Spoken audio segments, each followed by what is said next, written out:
Ya, Presiden Prabowo Subianto telah meresmikan operasional dan pembangunan 55 pembangkit listrik energi terbarukan di 15 provinsi, di mana proyek pembangkit listrik EBT di 15 provinsi tersebut memiliki kapasitas 379,7 megawatt dengan nilai investasi mencapai 25 triliun rupiah. Adalah bagian juga sangat penting dalam kedaulatan suatu bangsa. Kita bersyukur bahwa kita memiliki sumber-sumber energi yang juga luar biasa. Sumber-sumber energi yang terbarukan ada di kita. Tinggal kita mengelola dengan baik. Dan hari ini bukti kemampuan bangsa Indonesia untuk menuju swasembada energi yang sangat menentukan bagi masa depan kita. Hari ini kita resmikan dan mulai pembangunan 55 pembangkit energi baru dan terbarukan. Demikian pernyataan Presiden Prabowo Subianto terkait tekad Indonesia untuk mengoptimalkan potensi energi terbarukan di tanah air agar bisa segera mencapai swasembada energi dan mandiri. Presiden juga menyatakan transisi energi tidak hanya berorientasi pada ketahanan energi nasional, namun juga pada efisiensi biaya, keberlanjutan lingkungan, dan pemerataan kesejahteraan rakyat. Adapun proyek pembangkit listrik EBT di 15 provinsi tersebut memiliki kapasitas 379,7 megawatt yang akan dibagi dalam 3 tahap. Sedangkan investasi pembangunan dan pengoperasian pembangkit listrik EBT tersebut mencapai 25 triliun rupiah.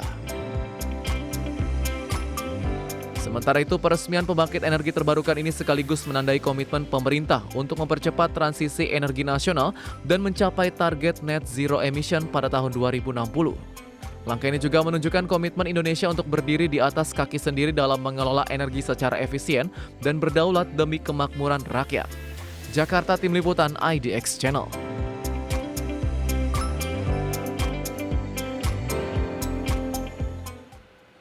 Ya, pemirsa, untuk membahas tema kita kali ini, transisi energi terbarukan pacu swasembada energi nasional, kita sudah tersambung melalui Zoom bersama dengan Bapak Yayan Satyarti, pengamat ekonomi energi dari Universitas Padjadjaran. Halo Pak Yayan, apa kabar?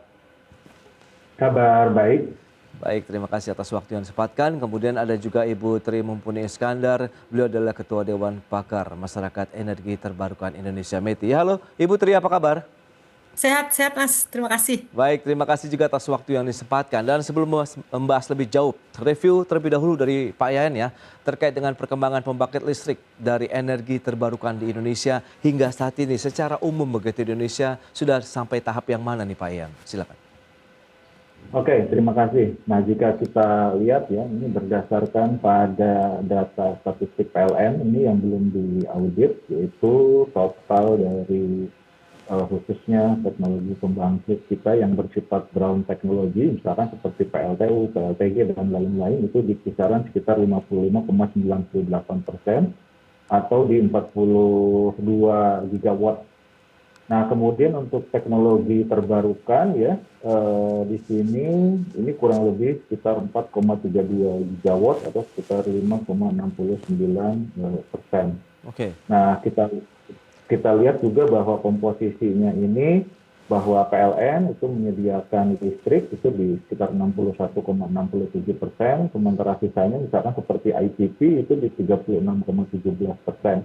Nah, kalau misalkan kita lihat berdasarkan pada data terakhir dari hasil inaugurasi dari Pak Prabowo ya, yaitu dengan adanya tambahan misalkan seperti pembangkit listrik tenaga panas bumi, yaitu kurang lebih di kisaran tadi ya, yang asalnya itu 579 ditambah dengan 84 itu jadi sekitar 662 atau 0, sekian 6 gigawatt ya. Jadi ada kenaikan sekitar 0,147%. Jadi saya kira kalau kita lihat angkanya ya, walaupun memang relatif kecil ya, tetapi ini cukup signifikan dengan menambahnya share khususnya untuk energi baru dan terbarukan di Indonesia. Baik. Oke, Pak Ian. Nah, Meti sendiri melihat bagaimana? Apakah pencapaian saat ini sudah sesuai dengan harapan? Dalam artian memang kita terus mengejar upaya bagaimana pengembangan dan pembangunan juga untuk pembangkit listrik dari energi terbarukan, Ibu Tri. Jadi begini ya Mas, ini saya punya dua topi. Satu sebagai Ketua Dewan Pakar Masyarakat Energi Terbarukan Indonesia. Oke. Di sisi lain saya juga sebagai pemberdaya listrik untuk masyarakat di desa-desa terpencil gitu. Saya akan bicara sebagai Ketua Dewan Pakar METI. Itu melihat bahwa perkembangan EBT, energi terbarukan itu memang menunjukkan peningkatan dalam struktur penyebarannya ya. Berdasarkan RUPTL PLN itu kalau 2025 sampai 2034 total rencana pembangunan pembangkit itu sudah mencapai 69.512 megawatt dengan 42.569 megawatt itu diantaranya berasal dari energi baru dan terbarukan ya. Oke. Baru dan terbarukan ya. Dari angka ini 10.256 megawatt itu didukung oleh sistem penyimpanan energi atau sering disebut sebagai energy storage system. Nah, Juni 2025 kapasitas terpasang untuk EBT itu mencapai sekitar 14,5 gigawatt dari atau 16,5% lah dari total kapasitas nasional gitu. Kalau proyeksi bauran energi EBT itu ditargetkan meningkat menjadi 23% pada 2025. Sekarang ini ya, dan 34,3% pada akhir 2034. Rencana ini mencakup pengembangan berbasis sumber daya lokal seperti PLTS di kawasan timur, panas bumi di jalur vulkanik gitu ya, serta pemanfaatan air di bendungan-bendungan milik Kementerian PUPR. Itu kan banyak tersebar di mana-mana sebetulnya. Oke. Itu bisa dimanfaatkan dan teknologinya juga sudah tersedia. Namun realisasi ini masih di bawah target. Karena hingga akhir 2024 kemarin PLN itu baru merealisasikan sekitar 13 gigawatt kapasitas EBT. Dengan penambahan rata-rata tahunan hanya sekitar 0,5 sampai 0,8 gigawatt. Jauh dari kebutuhan tahunan ya sebesar ini perlu ya tambahan kebutuhan tahunan itu 3,5 sampai 5 gigawatt per tahun untuk mencapai net zero emission 2060 nanti gitu. Oke. Jadi diperlukan percepatan 5 sampai 11 kali lipat pembangunan EBT dari tren sebelumnya. Nah, karena dalam konteks ini Presiden Prabowo sebetulnya sudah menunjukkan ingin ada kemandirian energi yang sangat relevan gitu ya. Nah, pemerintah harus merubah orientasinya dari pembangunan yang bersifat hanya konsumtif itu sebaiknya menjadi produktif dan berdikari. Nah, dalam hal ini kalau sudut pandang pemerintah itu hanya melihat investasi besar-besaran pada sektor energi bersih yang mampu dianggap nanti menopang pertumbuhan industri nasional dan menjaga lingkungan hidup secara berkelanjutan. Oke. Tapi di sisi lain sebagai masyarakat saya melihat ini belum menunjuk tercapainya yang disebut sebagai demokratisasi energi, yaitu menyediakan ruang kepada masyarakat untuk mampu membangun pembangkit yang ada di daerah mereka masing-masing.